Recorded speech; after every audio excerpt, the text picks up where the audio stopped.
What's happening, everybody? It's Dave Bowen, the last honest marketer, and man, am I grateful to be here, happy to be alive, happy to be bringing you another powerful message that is my intention to inspire and empower you to lives of action and prosperity.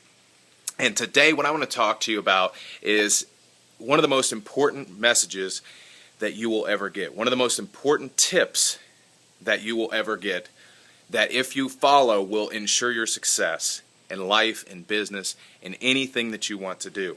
And basically what we're going to talk about today can be summed up into a short phrase. 3 feet from gold. 3 feet, stopping 3 feet from gold. And, basically, don't ever quit. And what this, where this comes from is a story in the book Think and Grow Rich. You may have read it before, you may have heard of it before, but the story is so powerful and it is so important to remind yourself of this constantly. And I can't remember the name of the guy, but he had this piece of land, and this is back in the days of the gold rush, and they had found traces of gold. They had found some traces of gold. So he immediately invested, thousands and thousands of dollars. They started drilling. They started mining for this gold. They stumbled across some more, and they kept drilling. And eventually, they quit. They didn't strike, the gold, and they quit. And the mine closed up for a while, and this somebody somehow hired some surveyors and said, look, there's got to be gold around here. So they started surveying that land, and they found out that there indeed was gold there. There indeed was gold there. So they bought the land off the guy that stopped, drilling, and literally they started drilling, and literally 3 feet from where that guy had stopped was one of the biggest gold mine strikes in history.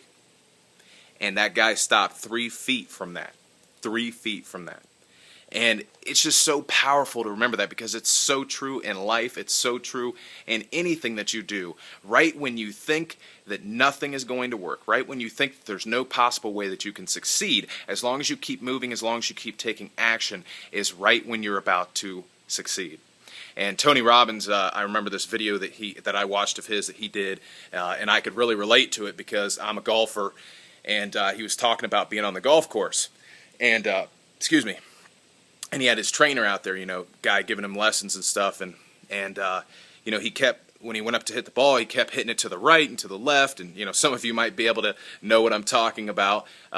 We've all been there before. And he finally says to his trainer, he says, "Man, what is going on? I'm paying you tons of money. Come on, tell me what's going on." And his trainer told him that when he was coming up to hit the ball, he was 1 millimeter off either to the right or to the left. 1 millimeter off. And Tony Robbins took that and he said, how fascinating, because that is just how life is. Usually when you think that nothing is going to work, right when you're getting ready to quit, right when you think that there's no possible way that you can succeed, you're just 1 millimeter off from succeeding. 1 millimeter off. And when you think of it that way, instead of thinking of it as, man, there's, instead of thinking of it as, miles or whatever, being big, you think of it as, look, there's just one little thing I'm not doing right. One little thing. When you think of it that way, it becomes a lot easier to tackle that situation. And, the fact of the matter is that you just cannot quit, because the only way that you can fail is by quitting. Because if you keep taking action, you keep moving forward, and you keep putting one foot in front of the other, and I love that saying, just keep putting one foot in front of the other, one day at a time, 1 second at a time, there's no way that you cannot succeed. There's no way that you cannot succeed. Because here's the thing, and we could go back to the law of attraction, we could talk about, the universe and positive thinking and stuff like that, and it does play a role in this, is that, and Napoleon Hill talks about this in an audio that he does, that when you keep persisting, because see, faith is a very important key factor in achieving success, okay?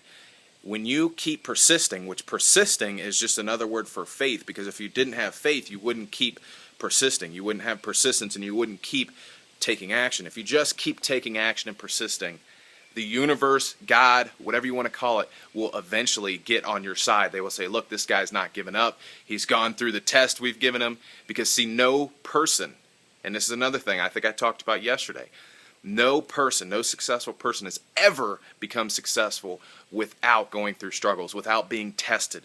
Napoleon Hill studied over 500 of the most successful men, even to this day, and none of them became successful without going through struggles, without going through adversities, and without being tested. But the fact of the matter is that they didn't give up. See, the only difference between somebody who's successful and you is that they didn't give up. They just kept persisting. They kept taking action. That's the only difference. Now, maybe it took them a month. Maybe it took them 10 years. Maybe it'll take you a month. Maybe it'll take you 10 years. But the fact of the matter is the only difference between them and you is they never gave up.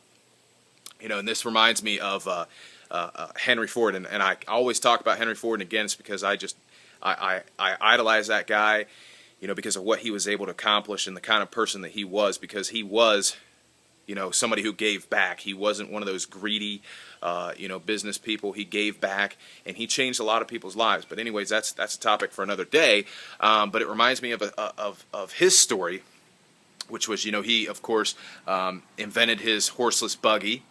And his goal, again, like we talked about yesterday, was to bring every American an affordable automobile, because at that time, automobiles were only for the rich and wealthy. You know, automobiles then were kind of like, I guess you could say, the electric cars today. You know, electric cars aren't really, you know, that super expensive, but, you know, kind of an analogy. You know, electric cars are kind of for, you know, wealthy people, people that can afford that. It's kind of the same sense back then.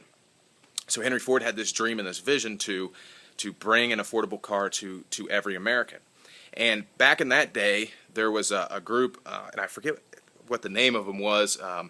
Anyways, they owned the patent on the automobile. This group of men, they owned the patent on the automobile, and if you were going to manufacture automobiles, you had to go through them.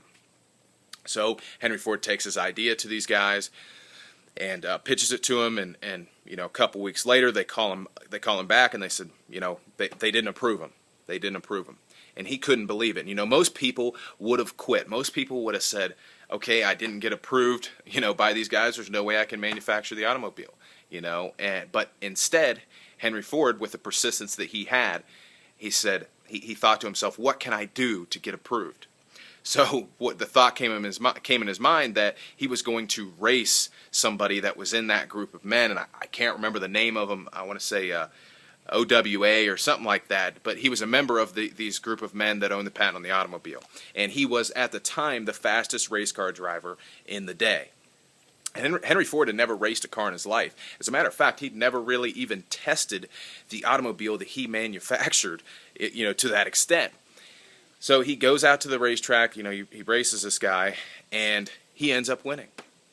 He ends up winning. Never raced a car in his life, defeats the fastest race car driver in the day. And that right there is what was responsible, what caused him to be able to manufacture the Ford automobile, which today now is one of the biggest, you know, automobile manufacturers in the world, you know, all because he decided to challenge somebody to a race instead of give up.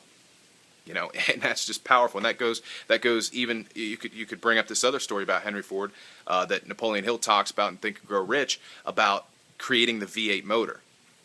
You know, up until that point, the only way that they could make V8 motors was to have two separate blocks. You know, was to have, because there's a block, you know, for those of you that don't know anything about motors, there's a block, an aluminum block that the pistons and rods and everything go into. And back in that day, it was split down the middle, and you had to connect it that way. Well, Henry Ford wanted a one-block V8 engine, and his engineers told him, there's no possible way we can do it. There's no possible way we can do it. It's you know, it's impossible. That's what they told him. It's impossible. And Henry Ford said, no, absolutely not. It is not impossible. So they spent 6 months, and still nothing. You know, and Henry Ford asked me, said, you know, what's going on? I said, still can't do it. We're telling you it's impossible. And he said, no, it's not impossible. You're going to do it. And I believe it took a year, maybe a year and a half, and they finally did it. They finally did it. And I mean, you know, if he had just given up, if he had listened to his engineers and he had just and said, okay, it is impossible, you know, you guys haven't been able to do it for a year now, then the V8 motor would have never been created. You know, I mean, just things like that, guys. Just the point to the whole video is just don't give up. No matter what, don't give up. Go after your dreams and take massive action. That's the key. Take massive action. Because if you just sit around and you wait for things to happen, then even if you don't give up, you're not going to succeed, because you have to take action. The universe likes action. The universe likes movement. So that's all I have today, guys. Click the link below. Get started today. Take action on your dreams. Live the internet lifestyle and live the life of your dreams. And I will see you on the beaches of the world. Dave Bowen, signing off.